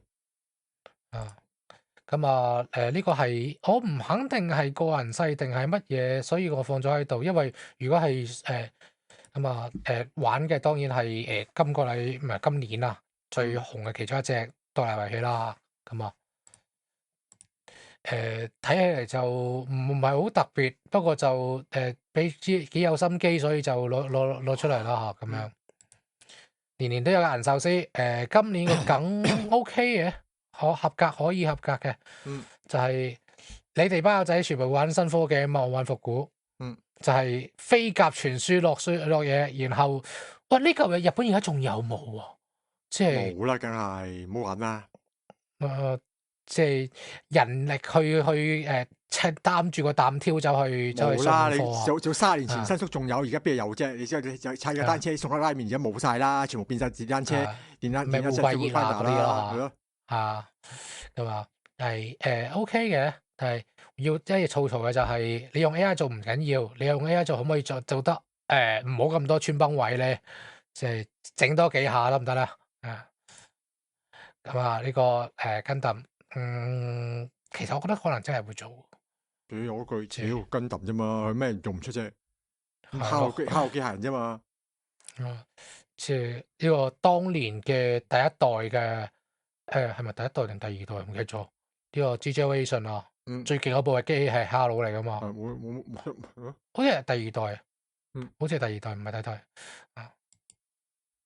呢個人龍人龍其中一個12 van 就係假同新一馬同假真絲，呢個係一個呢個你玩人龍嘅12 van，你知定知係乜水噶啦，所以其實係一個好流嘅嘢嚟嘅，不過算，反正隨便做嘅啫，好唔係隨便做啊，淨係唔做添啊 ，cap 圖咋，只不過即係遊戲嗰個12 van 叫 cap 咗就揾笨嘅，徹底呃人啊，屌，所以我都費吐槽佢啦。呢個有梗，即係咁多咋，即係你就咁睇你咧，就可能覺得係好無聊嘅梗啦，但係佢又梗係有內梗的，點解咧？因為當年嘅海傳係真係出現過，連續2個禮拜播同一話，有日跳咗票啊，有日出唔切，要連續2個出同一話，係叻他翻當年呢件事本身嘅，即係嗱，所以咪話呢啲嘢嗱，如果你就咁出咧，其實冇乜嘢嘅，但係如果你有內邊有個連結喺度咧，咁就有梗料。咁當然啦，係咪一定個個人都識？咁你 fans 先識咯。雖然都係呢個咧就點講啊？該來的終要來咯，我覺得係真嘅。即係因為呢個前輩呢個嘢，其實好似上前作都最終有實裝到咯。即係佢只係遲早嘅事嚟啫嘛。咁啊，而且調翻轉佢俾咗好多 online game 都開始有咁嘅情況啦。即係佢唔係淨係當人。有啲係玩成個禮拜，甚至成個月，我都見到有。咁去俾你去搞翻佢啦。咁遲早有嘅事。咁一個禮拜嘅 event 好正常咯。咁而呢個嘢本身都係正常會有嘅。咁啊，即係所以算唔算咧？愚人節計劃咧，我只能講佢有寫咯，佢有標，我就永勉強叫做係咯。但係呢個嘢正常都會出現噶啦。即係雖然好似之前作都係愚人節計劃最後實裝，我唔係好記得啦已經。咁啊，最後啦，咁啊，整翻啲雜不楞噶啦嚇。呢個仲嚟同級生食字幾耐之前啊？食字緊嘅，唔係係太耐啦，呢個費事好嘈佢啦。咁食字啊嘛，同級生，咪係呢個就盈餘嗰個啦嚇。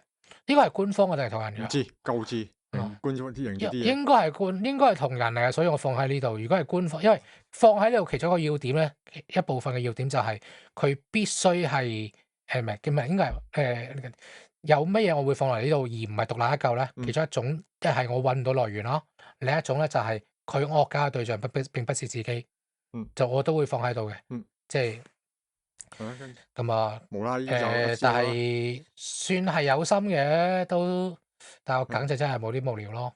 呢個啱啱我同佢收個呢個咧就係官方嘅，就係呢個咧就叫嘴戰模式。就呢個係我都見到嘅，即係好多人敲會話：喂，加邊快一俾佢！我要呢個模式。訓練係需要啲咁嘅嘢嘅，咁啊真係嘴戰模式啊嘛。雖然我好少用，雖然我知道用加面嘅，但係因為我本身唔係以長大加面，所以我基本上係唔會睇到呢個數字，睇到啲嘢嘅。我係睇嗰啲即時嘅，不過唔講啦。即係根據最新訓練量，我見你省下保險費，即係好毒辣咯個讀書模式偵測唔到你嘅速度，唔該你改成走路。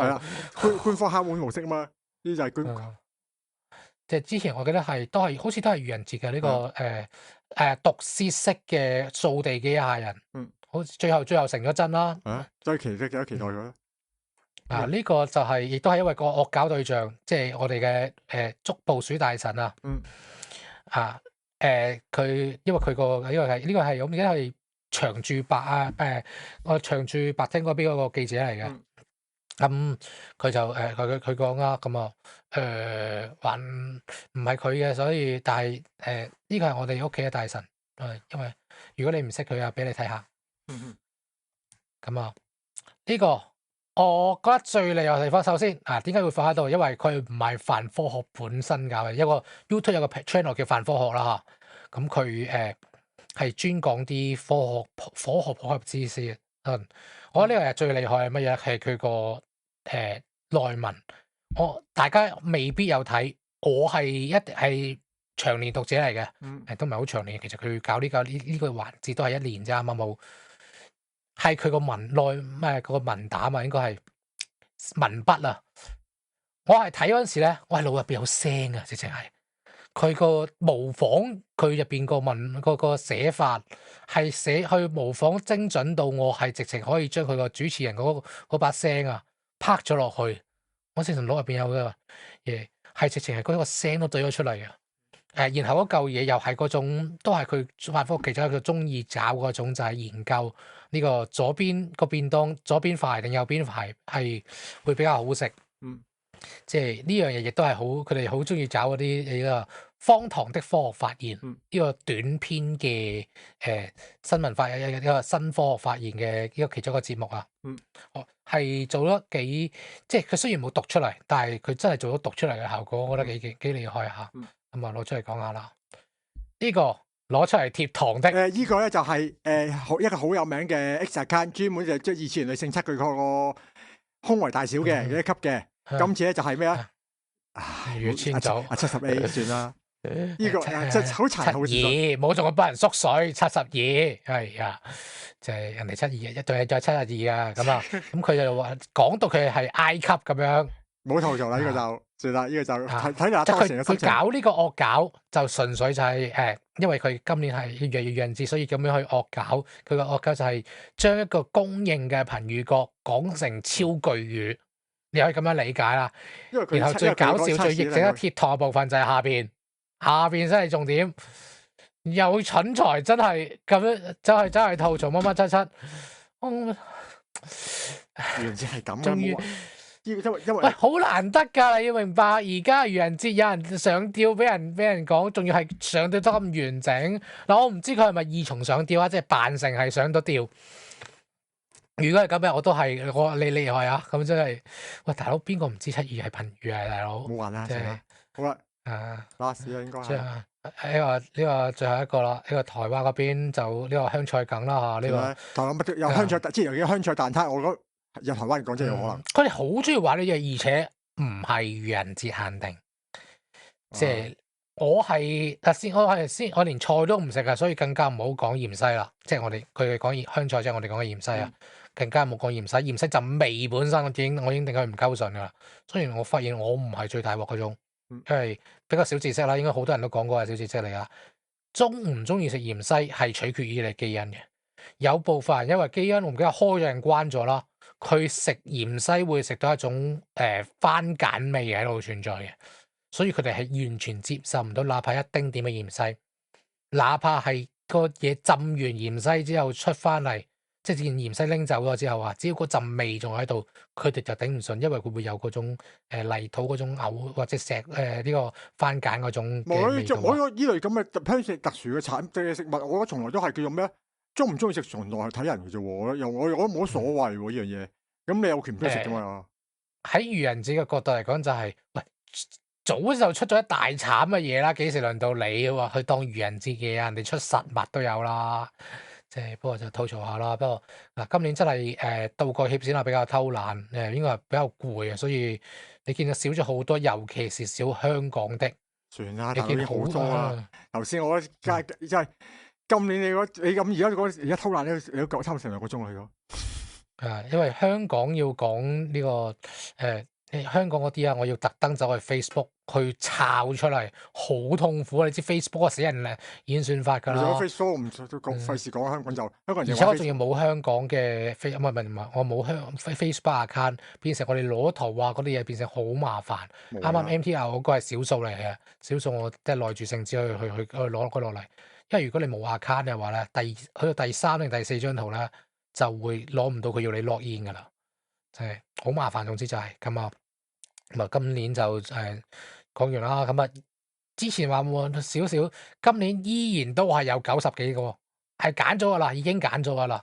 但係依然都係唔少啲，都幾悶蛋嘅嘢啦。咁啊，即係畢竟有啲嘢我係想去顯示翻俾你睇，即係今年更加嘅趨勢，一個更加趨勢就係規模好明顯地縮咗，好多以前大規模搞嘅都縮細咗。創唔創意咧又唔使創意唔使錢嘅，主要係講緊規模縮咗。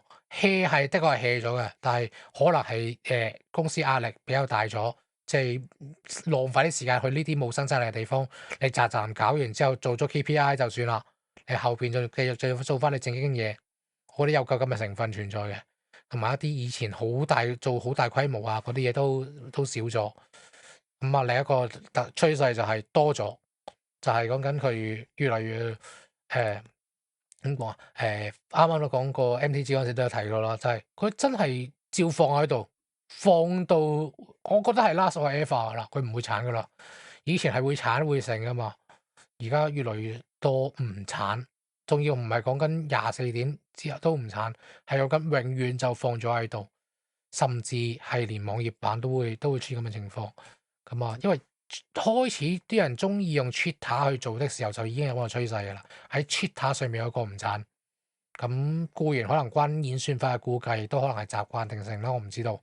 又或者係因為Twitter 入邊通常就已經會有愚人節嗰個 tag 啦，咁你馬上會知道，所以理論上、原理上、道義上，你係唔需要鏟咗佢嘅。因為點解要嗰一日限定？就係因為嗰日限定之後仲放喺度嘅話，就會有機會誤導咗觀眾。點解要鏟或者點解要下晝要鏟？係因為咁樣噶嘛，咁樣啦。所以就半解説半借題發揮啊。其實有唔少係借題發揮。你講咗咁耐，其實唔係因為入邊有好值得講，而係我借題發揮咗唔少啦嚇，咁樣啦。好啦，嗯，咁啊，今個禮拜嘅專題就去到呢度啦。咁啊，唔知幾時先得到雞，咁反正唔緊要嘅呢啲嘢就過咗，大家都唔緊要啦。反正唔係4月1號出嚟嘅咯，反正都咁啊，到時再下年再見啦。除非我下一年覺得悶到我連專題都唔撚想做啦，我唔知道，即係有咁嘅趨勢咯。我覺得係咁樣啦。好啦，咁下年再見啦。有咩留翻拜山先講啊拜完山啦，拜完山啦，下年拜拜山先。完啦，好，山都拜完講，下年拜山差唔多噶啦，真係下年拜山咪講愚人節嗰啲嘢咯。好啦，啊，好，好啦，下年再見，好，拜拜。拜。